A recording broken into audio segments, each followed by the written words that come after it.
8 senadores de los Estados Unidos enviaron una carta al presidente ecuatoriano Rafael Correa de gira por ese país. Diario El Universo publica en su página web parte de la misiva en la que estos senadores le piden al mandatario fortalecer los principios democráticos en el Ecuador. En la carta también criticaron que se haya puesto fin en Ecuador a la Agencia de los Estados Unidos para el Desarrollo Internacional y consideran también que la sentencia contra el asambleísta Clever Jiménez es incompatible con la Declaración Americana de los Derechos del Hombre. El gobierno ratificó que no va a cumplir las medidas cautelares dictadas por la Comisión Interamericana de Derechos Humanos a favor del asambleísta Clever Jiménez. Esto impacta en el ámbito internacional, impacta los derechos de los ciudadanos. Joana Ramos está aquí y nos va a contar en detalle por qué. ¿Qué tal, María Josefa? Televidentes, buenos días. Hace poco el secretario jurídico de la Presidencia había anunciado que pediría una opinión consultiva a la Corte Interamericana de los Derechos Humanos para aclarar si las medidas cautelares son o no vinculantes. Veamos un reportaje. Aunque hace algunos días atrás el gobierno analizaba pedir una opinión consultiva a la Corte Interamericana de los Derechos Humanos para aclarar si las medidas cautelares pedidas por la Comisión Interamericana de Derechos Humanos a favor del asambleísta Clever Jiménez son o no vinculantes, el pasado lunes puso fin a esa posibilidad. El Estado se adelantó al plazo de 15 días dado por la CIDH para anunciar su respuesta y dijo que no cumplirá con las medidas cautelares. La comisión dice cualquier cosa con tal de atacar a Correa. Eso es lo de fondo. Creo que el sistema interamericano está en crisis. Algunos países no la reconocen porque está financiada por actores políticos internacionales y, además, está en Washington, lo que genera una dependencia notoria y esto debe cambiar. Un dictamen que, según este jurista, no es opcional para el Estado. Están incumpliendo un convenio internacional sobre derechos humanos. 2. La Comisión Interamericana de Derechos Humanos, entre sus facultades otorgadas por los estados signatarios del Pacto de San José, tiene la de dictar sus instrumentos como reglamentos, opiniones, etcétera, que pueden determinar obligaciones para los estados. De ahí que, según Zavala, el no acatamiento de las medidas cautelares pueden traer serias consecuencias futuras al Estado ecuatoriano. Por lo tanto, lo que habrá es la condena al Estado ecuatoriano. Pagará el pueblo ecuatoriano los daños causados cuando esté otro gobierno. Eso es toda la diferencia que hay. Es una irresponsabilidad de lo que se está haciendo. Jiménez recibió medidas cautelares por parte de la comisión, las cuales suspenden la sentencia de 18 meses de prisión que dictó la Corte Nacional por supuestas injurias contra el presidente Rafael Correa. El asambleísta acusó a Correa en 2011 de delitos de lesa humanidad por supuestamente ordenar el rescate militar del mandatario del hospital de la policía, donde estuvo más de 10 horas tras la revuelta policial del 30 de septiembre del 2010. Joana Ramos, 24 horas. En una entrevista a un medio de comunicación estatal, el secretario de la Presidencia, Alexis Mera, dijo que pedirán a la CIDH que revoque las medidas cautelares a Jiménez, ya que según el gobierno el organismo se extralimitó peligrosamente. Mientras que la mañana de este martes, María Josefa, el Consejo Administrativo de la Asamblea Nacional CAL, suspendió los derechos de ciudadanía del asambleísta de Pachacutic, Clever Jiménez, y principalizó a su alterno Milton Gualán. Jiménez oficialmente perdió su curul en la Asamblea. Y para cerrar este tema, Joana, es importante recordarle a nuestros amigos televidentes que el sistema interamericano solo tiene un fin: proteger a la ciudadanía de la fuerza del Estado. Cuidado con las violaciones. Recordemos que en el gobierno de Febres Cordero algunas cosas pasaron y el sistema interamericano condenó al Ecuador. Hace no muy poco tiempo, Lucio Gutiérrez desbarató la corte legítimamente constituida, la famosa Corte Quintana, y hoy nosotros tenemos que pagarle a los magistrados por aquellos actos y aquellas omisiones de ese gobierno. Ecuador tiene $1.000 millones de crédito concedido por el Banco Mundial. Según el gobierno, que antes mantenía discrepancias con esta entidad bancaria, la facilidad crediticia otorgada no está sujeta a condiciones de ningún tipo. El anuncio lo hizo la embajadora de Ecuador en Estados Unidos, Natalie Selly, mediante su cuenta en Twitter. Banco Mundial duplicó línea de crédito a Ecuador a $1.000 millones para operaciones de inversión y sin ningún tipo de condicionalidad. Horas después escribió también que con la línea de crédito del Banco Mundial de $1.000 millones, el gobierno puede presentar proyectos de inversión. El plazo puede ser hasta de 30 años con 15 años de gracia. El anuncio se dio pocos días después de que el presidente Rafael Correa indicara que el Banco Mundial estaba atrás de Ecuador para ofrecerle créditos. El Banco Mundial está atrás de nosotros para colocarnos financiamiento porque admiran el crecimiento del país y el desempeño de la economía nacional. Bienvenido el financiamiento del Banco Mundial, pero sin condicionamientos, agregó el mandatario tras precisar que no rechaza la financiación de los multilaterales, pero sí las recetas de condiciones que suelen presentar. En años anteriores, el presidente Correa había tenido fuertes críticas en contra del organismo. Poco después de asumir el poder en 2007, Correa expulsó al representante del Banco Mundial en Ecuador tras acusar a ese organismo de intentar chantajearlo con un préstamo de $100 millones cuando era ministro de Economía en 2005. En ese entonces, Correa calificó al Banco Mundial como una institución que ha sido nefasta para el país y junto al Fondo Monetario Internacional como burocracia internacional. El gobierno aún no ha confirmado si tomarán el préstamo de inmediato, pero Correa aludió a esa posibilidad en una entrevista de televisión el pasado domingo. Joana Ramos, 24 horas. Damos la bienvenida a Xavier Serviá, conductor del programa CNN Dinero. Muy buenos días y gracias por estar aquí. Un gusto tenerte con nosotros. Un placer mío. Bienvenido. Gracias. ¿Hay algún impacto que determine el progreso económico de los países dependiendo de la ideología? Te explico, porque el presidente Correa siempre ha sido muy crítico sobre las recetas del financiamiento de las multinacionales y ha dicho no, aquí sin recetas. Y esta vez lo hemos obtenido. ¿Crees que la ideología de un país impacta en este progreso económico con créditos y demás? Bueno, esto ha sido un debate económico que lleva generaciones. O sea, para poder entender esto, dividamos el enfoque. ¿Cuál es el rol del gobierno en la economía? ¿Okay? Porque hay una cosa, ¿cuál es el rol del gobierno en política exterior, en políticas sociales y en el tema económico? Tú te vas a encontrar dos extremos. Te vas a encontrar el anárquico que dice no debe existir gobierno, todo debe ser regido por las manos privadas, o sea, por los individuos. Y está el otro extremo, que es el comunismo, el que te dice el Estado es todo, el gobierno es todo, la economía es todo a través del gobierno. Y te encuentras el between, o sea, entre medio. Vas a encontrarte a unos que son más libertarios, que son los que consideran que el gobierno debe tener un rol específico, por ejemplo, seguridad nacional, invertir en infraestructura, ciertos apoyos a programas sociales, a los más desvalidos, el tema de la administración de justicia es importante, es el más libertario. Y te vas a encontrar el que consideramos el más socialista, donde el rol del gobierno en los asuntos económicos es mucho más pronunciado, es mucho más activo. Lógico, pues en el caso de Correa, pues es su ideología, él considera que el gobierno debe tener un rol más activo en los temas económicos. Eso ha sido un debate, lo vas a encontrar diferentes economías, vas a tener diferentes visiones. Vas a ver la época, algunos comandan la colina, los más libertarios han comandado la colina por mucho tiempo. Ahora te vas a encontrar que aquellos que defienden más el rol del gobierno en los asuntos económicos, que tienen un rol más activo, que invierten en empresas, que forman empresas, hacen empresas público-privadas, pues consideran un rol más activo. Ahora, ¿cuál es la fórmula perfecta? El debate sigue, el debate sigue. Pablo Lucio Paredes, un economista muy reconocido en nuestro país, en una de sus últimas obras, dice que el gobierno del Ecuador, este gobierno, ha querido liderar exageradamente la dinámica económica y reconoce, y todos reconocemos la nobleza que eso ha tenido porque nos ha dado en números cifras bastante interesantes. Hemos disminuido el tema de la pobreza. La clase media baja ha subido, ha tenido más acceso, hay muchísima inversión en el área social, en la salud especialmente, y el acceso a algunos servicios públicos. Hay una cosa, mira, yo creo que el gobierno, o sea, todos los sistemas quieren atacar la pobreza. Todos quieren buscar soluciones a la pobreza, todos quieren buscar soluciones para que las sociedades sean más prósperas. Lo que pasa es que hay una realidad. Los gobiernos no se pueden endeudar de forma irrestricta. Llega un momento que el gobierno tiene que parar, porque si no, estás afectando el costo de financiamiento, estás compitiendo con la empresa privada. Y estás poniendo en riesgo esa reducción de pobreza y eso iba. O sea, ¿hasta qué punto el endeudamiento para esa inversión va a garantizar a largo plazo? Ya está demostrado, y fíjate que ahora lo hemos vivido en Europa. América Latina lo vivió en la década del 70 y los 80.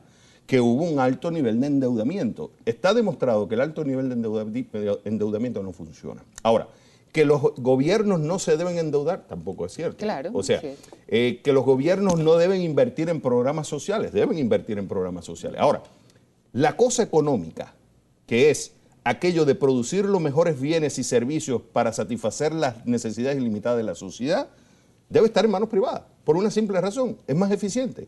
Yo le pregunto a la gente si me puede decir que el gobierno es eficiente en los temas económicos, en los temas de creación de productos y servicios. No. Ahora, ¿eso quiere decir que hay que negar la existencia del gobierno? Tampoco, porque el gobierno debe ser un ente muy fuerte en temas regulatorios.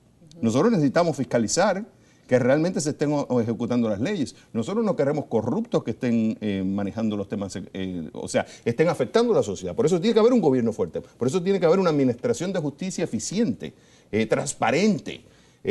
Hay que invertir a veces en infraestructura, porque tú no vas a tener una empresa privada que va a querer invertir en infraestructura porque le dice el costo es muy alto para construir ese puente. Entonces la empresa, ahí viene el gobierno como ente para financiar. Pero el gobierno también tiene que ser muy juicioso en el manejo de la cosa pública, de los recursos públicos, porque al final, ¿de dónde viene el dinero? El gobierno no produce el dinero, lo producen los contribuyentes. Y ese es un tema también que impacta, por ejemplo, en el entendido de que el gobierno no necesariamente tiene que decirle no a todas las deudas. ¿Quién le presta dinero al gobierno? Normalmente son países que tienen un alto índice de desarrollo. Y frente a esos países también tenemos que tener una imagen. Creo yo, y es mi opinión, que el Ecuador ha invertido muchísimo en las relaciones públicas dentro de Estados Unidos y por eso las visitas del presidente en este momento en un sector académico que ojalá traiga consigo no solamente una experiencia académica para nuestros proyectos, sino también una vinculación que le dé al Ecuador una inversión directa privada que pareciera que eso es lo que le hace falta. Entonces, ¿la imagen del Ecuador en tema de derechos humanos afecta a esa inversión o no? Yo creo que debemos separar varias cosas porque tendemos a combinar todos los temas y entonces se complica. Yo creo que en el caso de Ecuador está la percepción que se tiene de afuera. Hay una estabilidad macroeconómica. Eso no se puede, eso es innegable. Sí, sin duda. El tema del financiamiento, que un gobierno se financie, porque hay que preguntarse si este financiamiento externo que está buscando el gobierno ecuatoriano es porque no lo está encontrando a nivel interno, o ya llegó un límite a nivel interno, porque los gobiernos se financian de forma interna o se financian de forma externa. A lo mejor internamente, no lo sé, los números no lo sé, tendría que analizarlo más, pero eso un especialista te puede decir, pero a lo mejor internamente ya llegó un tope, necesita ir al exterior.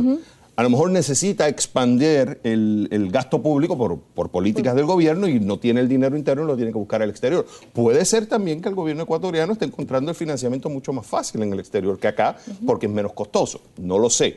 O sea, muchas razones se toman. Ahora, en el tema social, en el tema de política, digamos, de relaciones con los medios o lo que fuera, esos son otros 5, como decimos en mi país, esos son otros 5 pesos. Lo que sí yo te puedo hablar de la perspectiva de Ecuador, la visión macroeconómica es que hay estabilidad, que el déficit está controlado, que la deuda no es alta en consideración a otros países. La cuestión del dólar, eso también ha mantenido una estabilidad. Esto es un país que tiene baja inflación, no sé si está en 2, 2,6, no recuerdo ahora la cifra exacta, pero tú tienes una estabilidad macroeconómica y eso es importante, eso es un reconocimiento que se le da a la economía ecuatoriana. Y creo, no solamente coincido contigo en ese sentido, sino que esa ha sido también la garantía de la ciudadanía en apoyar en el gobierno en sus proyectos, que va anunciando a dónde va. Por ejemplo, desde el detalle de que cuando el presidente le dice al país vamos a eliminar un subsidio o le dice al país vamos a endeudarnos con este país porque vamos a hacer este proyecto hidroeléctrico, la gente sabe por qué hemos prestado plata y en eso creo que hace bien en decirle ese endeudamiento va para esto. Claro, hay una cosa, yo no sé el caso particular de Ecuador, por eso no puedo verlo de forma, claro, pero de forma general es cierto, es muy importante la comunicación del gobierno, de la cosa pública hacia los gobernados. Porque al final el gobierno no es el dueño del país. El gobierno es un administrador de la cosa pública, que los dueños son los habitantes del país. Y es muy importante la comunicación. Ahora, yo te puedo decir, estoy hablando en general, no sé si se aplica en el caso de Ecuador, pero yo te puedo decir, sí, voy a usar este dinero para esto. Pero también te puedo decir que se han dicho que vamos a usar dinero para esto, que va a salir, no sé, $1.000 millones y después descubrimos que 5 años después se fue a $5.000 millones. Ah, pero yo te lo dije. Sí, pero lo que no me dijiste es que las estimaciones que tú hiciste fueron incorrectas. Claro. O no me dijiste que lo que se hizo, la calculación no fue la indicada. O me di cuenta que no tan solo invertí más de lo que se había estimado, sino que además el producto, me estoy dando cuenta, o el servicio es pésimo. Entonces esas cosas también hay que verlas, por eso también hay que analizar la historia. No lo estoy aplicando en el caso de Ecuador, pero que te digo que uno siempre tiene que ser muy escéptico. Escéptico por metodología, no escéptico de decir no creo en el gobierno, no, escéptico por metodología. Ok, Como cuando se aplica una combinación científica, hay que esperar un tiempo para ver los resultados. Pero también hay que analizar los métodos que están utilizando, cuáles son las estadísticas, el contexto, dónde están buscando ese financiamiento, cuáles son las condiciones de financiamiento, porque ahora les digo yo, eso es lo que estamos viendo, no estamos viendo la letra pequeña, como dicen, tú tienes que leer las instrucciones. ¿Cuál es el acuerdo? ¿Y cuáles son las condiciones? Porque dicen que no hay condiciones, no, yo no te presto a ti dinero sin condiciones. Ahora, las condiciones son favorables o desfavorables para el gobierno ecuatoriano, eso es otra cosa, pero siempre van a haber condiciones. No, a lo que se refiere el presidente, y creo que algunas personas que estuvimos muy de cerca en el financiamiento de estas multinacionales, es la receta, es decir, te presto exclusivamente para esto. Y otra cosa es, ¿me quieres prestar dinero? Bien, yo soy la dueña del país, yo ciudadanía, yo pueblo, y quisiera porque necesito dinero para esto. Y nos sentamos a conversar. Yo creo que esa es otra cosa. Yo creo que eso es muy válido, no solamente de este gobierno, sino de cualquiera que va a endeudarse. Sí, pero... Nadie como uno para saber para qué necesita la plata. Pero saquemos el caso de Ecuador por un momento. Pero si tú eres recuerda que si yo soy representante del gobierno, yo represento los intereses de los gobernados. Claro. Al final son los dueños. Si tú me vienes a prestar plata, tú me vas a condicionar y tú me vas a decir para dónde vas a usar esa plata. Claro. Yo también tengo que saber para qué voy a usar esa plata. Pero yo quiero también tener un control y una limitación, porque si yo tengo el dinero y acceso al dinero, usarlo de forma irrestricta, al final aquí yo estoy afectando. Porque acuérdate que las administraciones se van. ¿Y alguna las deudas son las que se quedan y al final la pagan los contribuyentes. Y en algunos casos, justamente también por irnos al otro extremo de no tener un control sobre lo que se hizo, hubo una cantidad de deuda declarada ilegítima. No solamente el Ecuador se benefició, sino algunos países del continente. Es muy importante que estas discusiones, y esto es muy bueno que se discuta en los medios, y ese es el rol de nosotros en los medios, esta información se tiene que discutir. Hay que traer gente que estudie la historia del financiamiento del gobierno, no tan solo de estas administraciones, sino de administraciones anteriores. No quiere decir que lo que pasó en el pasado necesariamente va a pasar en el futuro, pero es muy importante que la ciudadanía entienda que esto al final es un costo que hay que pagar. No hay free lunch, como le dicen en inglés, no hay nada gratis. Bueno, se nos acaba el tiempo, yo te he aprovechado en toda tu experiencia y tu opinión en lugar de hablar de esta conferencia que se llama La Revolución Financiera. Un plan en 8 pasos. Pues cuéntanos tú. Pero mira, esto es bien importante porque lo mismo que estamos hablando de la administración de la cosa pública, también hay hay lo que le llaman tú tienes que leer o sea, hay una letra pequeña, el dinero viene con instrucciones. Mucha gente se preocupa del tema del gobierno, que si se endeuda, que si no se endeuda. Pero ¿qué pasa nosotros con la economía personal? Y siempre escucho el famoso tema de que es muy difícil ahorrar. Y te voy a dar un ejemplo rápido, yo sé que nos tenemos que ir, pero te voy a dar un ejemplo rápido. Yo recuerdo que tenía una conversación con un amigo que me decía, para mí es muy difícil ahorrar, y te veo tomando el café. Bueno, a él le gustaba mucho el café, le decía, ¿cuántos cafés tú te tomas por día? Me dice 3. Ok, vamos a tomar 2. ¿Cuánto cuesta cada café? $2. O sea, $2 cafés por $2 son $4. 5 veces a la semana son $20. 20 por 52 semanas, estás hablando de $1,040 al año. Si tú pones esos $1,040 a 35 años, vamos a decir una tasa de rendimiento de un 8% nominal, antes de impuestos y de costo, tú estarías hablando de cerca de $185 o $190,000 en café. Entonces, cuando a mí la gente me dice que no se puede ahorrar, recuérdate del café. Esa es la conversación que vamos a tener. Bueno, esta es una tacita que siempre tenemos en desayunos, porque nuestro programa se llama Los Desayunos y tenemos algunos invitados que siempre nos reclaman desayuno completo. No, yo también. Yo llegué y quería un café, pero cuando la gente usa la excusa que no se puede ahorrar, yo siempre le digo a la gente, señores, acuérdense del café. Gracias por estar en nuestro país, Xavier, y muchísimas gracias por tu opinión, por compartir en este espacio de opinión toda tu experiencia. Realmente ha sido un honor tenerte como invitado y nuevamente bienvenido. Desde hace 8 meses, 65 gasolineras permanecen cerradas en distintos puntos del país. Sus propietarios están pidiendo la reapertura de estos centros de servicios, mientras la Agencia de Regulación y Control de Hidrocarburos asegura que incumplieron con el reglamento. En julio y agosto del 2013, la Agencia de Regulación de Control Hidrocarburífero extinguió cerca de 65 gasolineras. Estos son sus propietarios, cerca de 8 meses después del cierre, y piden la reapertura de las estaciones de servicio. 2 de ellos se identifican como exmigrantes que regresaron al país para invertir en este negocio. José considera exagerado el motivo por el que le cerraron su gasolinera para siempre. Nos extinguieron por motivos que no contempla la ley de hidrocarburos, como por ejemplo, no tener baño, no tener jabón en los baños. Un generador eléctrico. Según él, por ello no pasó la inspección que anualmente realiza el organismo de regulación. La estación de servicio de Mercedes queda en Pastaza. Su queja es parecida. Solamente por una simple canaleta. No es justo que un año nos tenga cerrado. Por favor, supuestamente debían ponernos una multa y darnos la oportunidad para nosotros seguir trabajando. Todos estamos embarcados con problemas en los bancos, con problemas con los trabajadores. Que hemos invertido en el país, pasado los 300, 400 mil dólares. Mientras el director de la Agencia de Regulación y Control Hidrocarburífero asegura que fueron advertidos del chequeo y que incluso se les dijo que se iba a inspeccionar. No tienen las trampas de grasa o los contenedores de derrames, no están cumpliendo con la normativa establecida por el Cuerpo de Bomberos. También nosotros nos estamos enfocando en controlar la calibración de los surtidores. El artículo 15 del Reglamento de Establecimiento de Comercialización de Combustible establece que se da la extinción de la autorización una vez finalizado el transcurso de tiempo para que se lo otorgó, por la renuncia de su titular. Puede ser también por la cesión o transferencia de la autorización o por las demás causas establecidas en el reglamento, entre las que consta el cumplir con los estándares de diseño, construcción y operación. Sin embargo, el artículo 37 de ese mismo reglamento dice que si como resultado de los actos de control se llegara a establecer que las condiciones mínimas que determinaron la emisión han variado, la resolución de autorización o de registro podrá ser extinguida o reformada. Es decir, que la extinción no sería la única sanción que consta en el reglamento. En este año las inspecciones comenzaron hace 4 días, todavía no tenemos ninguna. Se están haciendo las inspecciones durante todo el mes de abril. En el país habían 1.082 estaciones de servicio.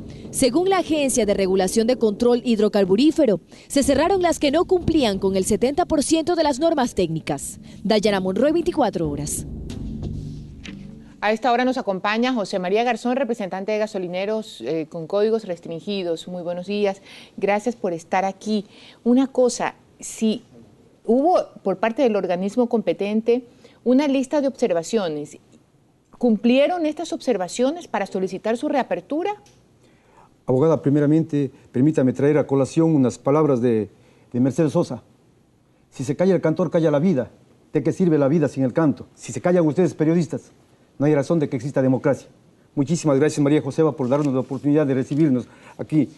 Hoy, viniendo desde Cumandá, en la provincia de Chimborazo, he recibido las llamadas de cantidad de ecuatorianos, de padres y madres de familia, a los que represento a 65 estaciones de servicio extinguidas, a pesar de que esa palabra no existe en la Constitución. Nadie tiene derecho a extinguir a nadie.